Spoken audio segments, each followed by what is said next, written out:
Wood County's live local news starts right now. This is BG24 News, live at 5:30. Good evening, everyone, and thank you for joining us tonight. I'm Lucas Stahl. And I'm Megan Gallagher. Our top story tonight. We start tonight with an update on a Bowling Green business owner under FBI investigation. Woodland Mall store owner Richard Schmidt may have a connection with a popular neo-Nazi website. An anti-hate organization says the sports store owner was posting online under the name Vinlander 101. The name could refer to a white supremacy group called the Vinlanders Social Club. Schmidt was convicted of manslaughter in 1990, but was recently found arrested for selling counterfeit merchandise last month. That was when officials found a number of firearms and more than 40,000 rounds of ammunition in and near the store. A university professor convicted of a drunken driving incident has a, quote, last chance agreement with the university. Professor Stanley Goidera signed an agreement earlier this month that allows him to be employed at the university as long as he completes an alcohol program. That program is a 17-week counseling and rehabilitation program. The agreement also says Goidera must complete his court-ordered probation or else he will be fired. Goidera served 7 days in jail for disorderly conduct, driving under the influence, failing to maintain control of his vehicle, and failing to stop after an incident. It seems a popular university program won't get a second chance, at least not at this university. But why would such a popular program feel the need to find a new university partner? Reporter Madeline Fenning has the latest on Geo Journey's final year at BGSU. 284 Overman Hall used to be a valuable resource for those who thought they wanted to join Geo Journey, the popular program at BGSU. However, now it's nothing more than an empty office and a reminder that Geo Journey has left the building. After a 9-year partnership with BGSU, the popular field study program Geo Journey has decided to leave the university. Things went very well. We were very successful here, and we were happy to be here. Unfortunately, things have changed. Geo Journey representatives say the decision was made based off of issues with the current administration and the lack of proper communication that was necessary to sustain the program. There wasn't really an understanding on the part of the current administration of what Geo Journey was and how to effectively administer it.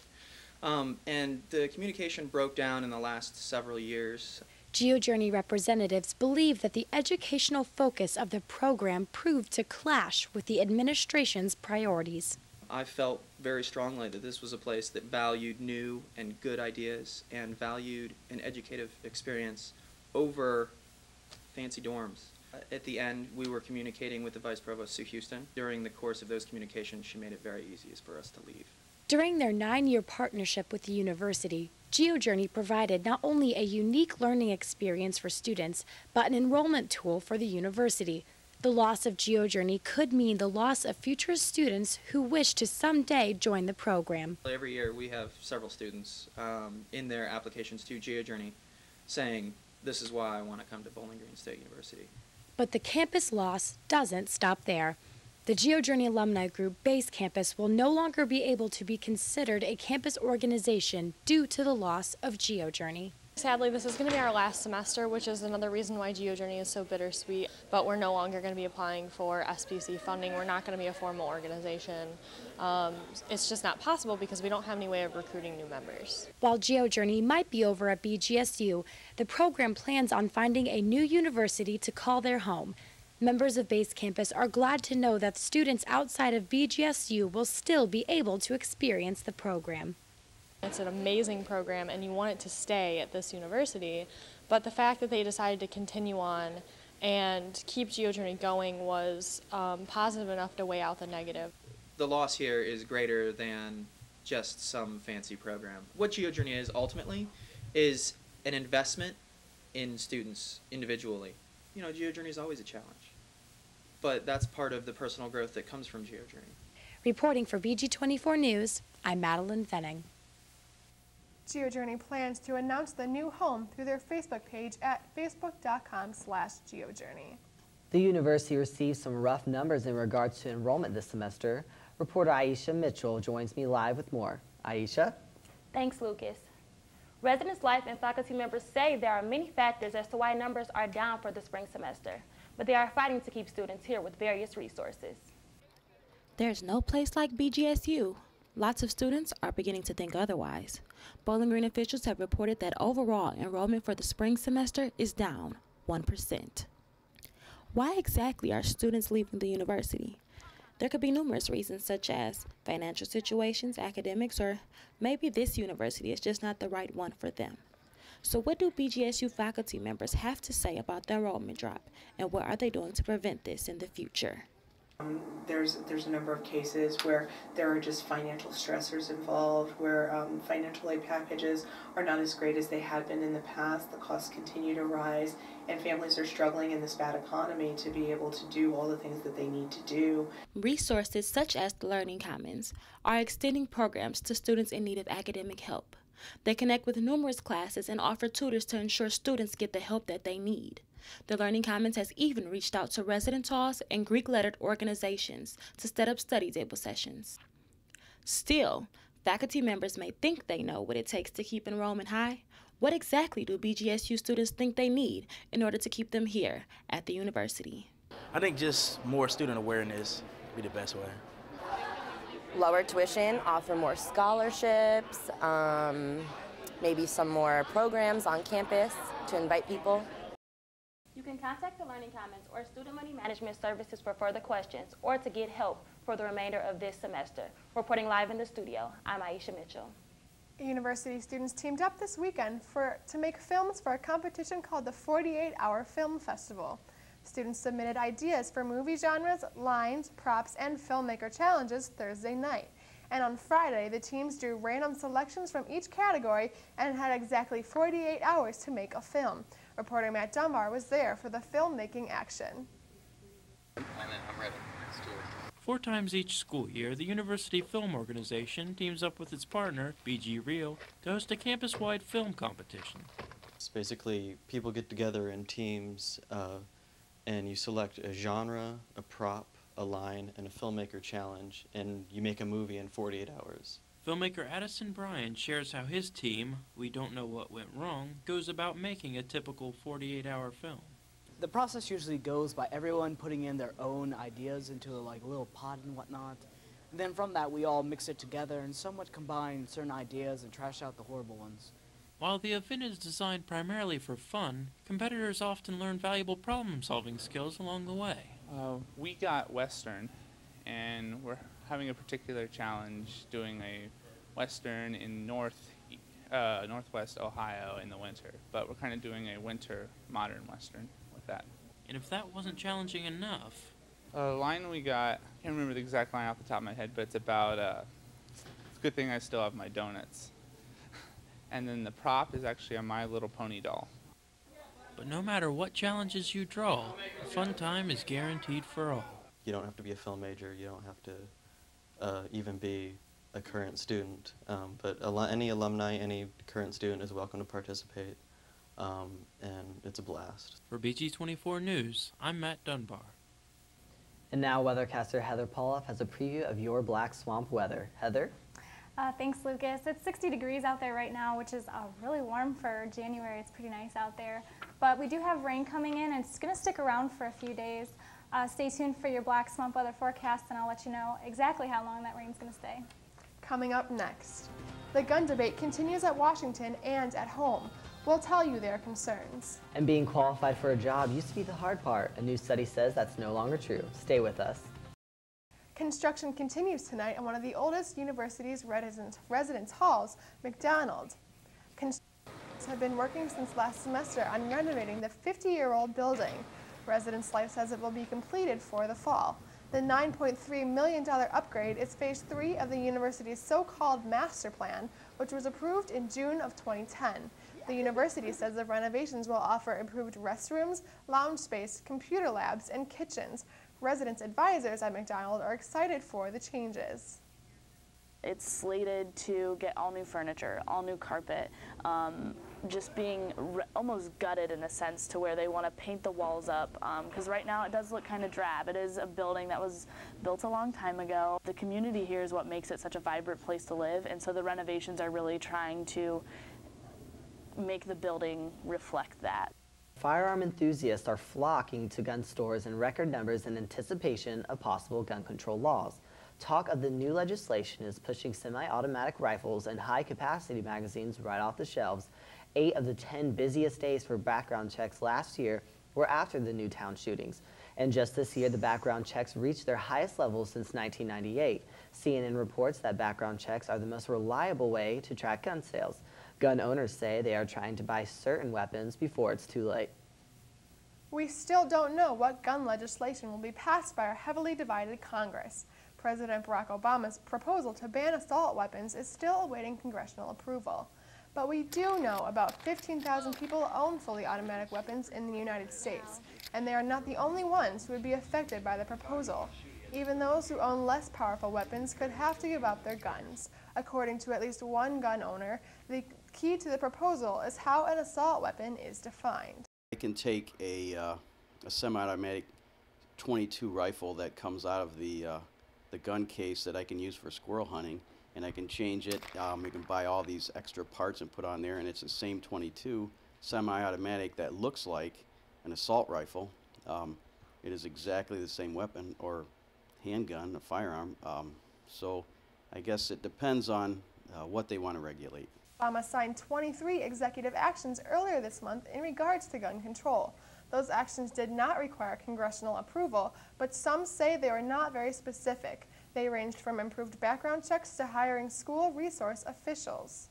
Some bad news for recent college graduates tonight. 48% of college grads in the U.S. are overqualified for their jobs. That's from a study released this week by the Center for College Affordability and Productivity. The findings point to a growing disconnect between what employers need and the kind of graduates that are entering the job market. Researchers see this as a trend, predicting the underemployment problem is going to get worse in the near future. An updated Apple product will hit the shelves next week.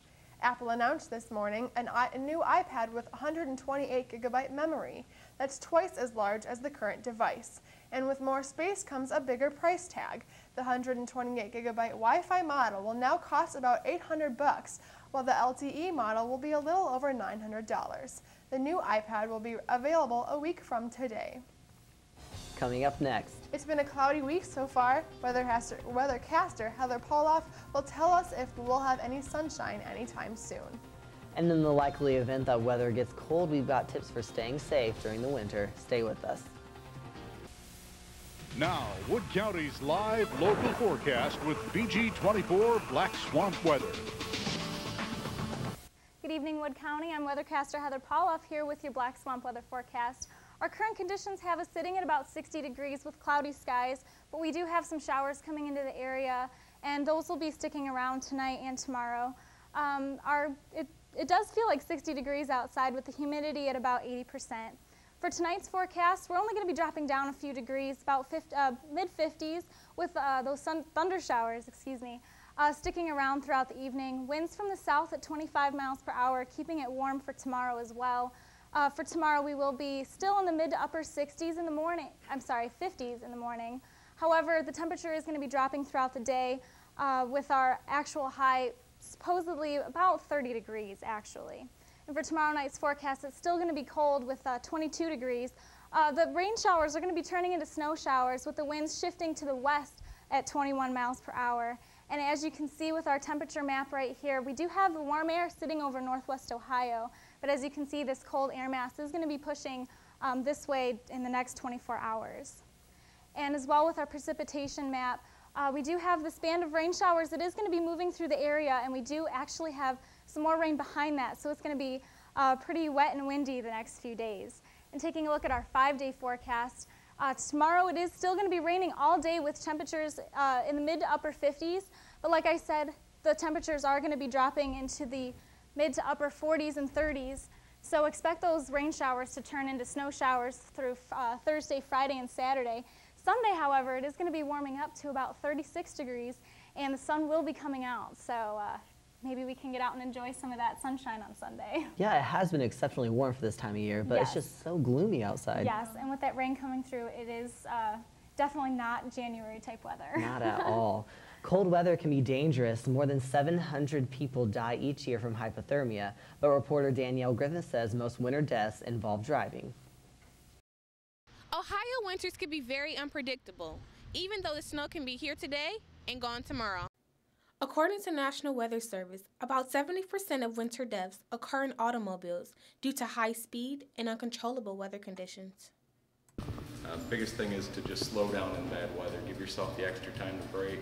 Public safety officials are concerned about the high number of accidents that we have been faced with this winter season. A simple car problem could be a big problem, not just for your vehicle, but your safety as well. Frequent car maintenance can save you from such winter worries. Tuffy's Auto Mechanic has some tips to help you with your winter car maintenance. The extreme cold temperatures kill batteries, so it's a free check. We test your battery. The average battery lasts 3 to 4 years, so if you haven't had your battery tested, it should be tested so you don't have to have it towed in. It is important to keep an extra few items in your car. Blankets and extra clothing, jumper cables, and possibly a flashlight if you were ever to become stranded. So make sure you've made your visit to an auto mechanic to ensure that your car is in tip-top shape for the rest of this winter season. For BG24 News, I'm Danielle Griffith. We'll post a link to more winter safety tips on our Facebook page, facebook.com/BG24News. One of the country's biggest youth organizations is considering changing one of its policies. The Boy Scouts of America say they are discussing changing their stance on allowing gay members. The organization reaffirmed its policy of banning gay members just 6 months ago after nearly a 2-year evaluation. USA Today says the BSA could announce a new decision as early as next week. And now Thomas James joins us for our first look at BG24 Sports. Thomas? We'll talk about women's basketball and a new coaching staff and also men's hockey when we return. It's un-Falcon believable coverage that you won't get anywhere else. This is BG24 Sports. Welcome back to BG24 Sports. I'm Thomas James. Falcons women basketball hosted Eastern Michigan on Sunday. BG got it done, defeating the Eagles 61-47. Falcon freshman Bailey Carenduff proved that the future is bright for the program here as she dropped a career-high 18 points. With the victory, BG improves to 13-6 and will take the court again this Thursday when they travel up to Akron. In other sports news, BG football head coach Dave Clawson signed a contract extension through 2018. Coaching problems have been mishaps for the Falcon football team, but with this extension, they're all the way set through 2018. Now to ice hockey. The Falcons traveled to Oxford over the weekend to face the number 5 Redhawks. BG was shut out both games of the series. The team will look to get back in the win column this weekend as they host Lake Superior for a 2-game home series. The puck is set to drop at 7:05 for both nights. Be sure to go up and support the Falcons. Over to some men's hoops. The Falcons face MAC #1 team Akron. If you can make it over to the Stroke for a 7 o'clock game, tune in to Sports Times Ohio. The Zips are undefeated in MAC play. Come out and support the Falcons. They attempt to upset Akron. And that's all for BG24 Sports. I'm Thomas James. We'll be right back. Burger King is among the top fast food restaurants for the living, but what do the dead think? CNN reporter Jean Moose has more on this Whopper for a funeral. It wasn't exactly a Whopper of a funeral. It was a Whopper Jr. This is the story of a World War II vet laid to rest. But not before the hearse and the entire funeral procession went through a Burger King drive-thru on the way to the cemetery. It was a joke, and then it became a reality. The deceased, David Keim of West York, Pennsylvania, loved fast food, especially Whopper Juniors. One of Keim's daughters told the York Daily Record that her dad's version of eating healthy was the lettuce on the Whopper Junior. After he died of a heart attack at age 88, the funeral director asked the family if there were any way they'd like to personalize the service. And we kind of said, oh, well, what we ought to do is go through one final burger. The funeral director arranged for Keim's favorite Burger King to prepare about 40 Whopper Juniors paid for by the family. I think it's great that we have somebody that's that devoted, that's their last and final thing that they're going to do. One by one, the cars in the funeral procession came through. However many people were in the car, that's how many burgers they got. But this is different. One way to get lunch, isn't it? Everyone in the hearse got a Whopper Jr., including the deceased. He would be thrilled, there is no doubt. After all, just 15 minutes before he died, he was on the phone from the hospital joking with his daughter Linda, asking her to bring him a burger. And she did. Brought it to him here at Prospect Hill Cemetery. The family had always tried to get him to eat healthier, but no more nagging as Linda laid the bag on the casket to be buried with him. What was that like? She cried. I remember thinking, Dad, this is the first time I can do this and say, okay, you can finally have your burger. A burger to go. Jeannie Mo, CNN, New York. Could you imagine working the drive-thru and having a hearse come through? Yeah. A little odd, but to each his own, I guess. Yeah, I mean, speaking of weird, we have some weird weather. So now our last look at the Black Swamp weather forecast with Heather Pauloff. Yes, the weather out there is definitely weird. We're sitting at 60 degrees right now, and the temperatures are going to be decreasing over the next few days, but it looks like on Sunday it is going to be warming up to 36, so really up and down weather out there. It is definitely weird for January going into February. So, well, that's it for BG24 News. For Lucas Stahl, Heather Pauloff, and Thomas James, I'm Megan Gallagher. Thanks for watching. Be sure to tune in tomorrow night for our public affairs edition of BG24 News. And if you have any comments or story ideas, we're welcoming them at our BG24 News website at bg24news.org. Have a great night, everybody.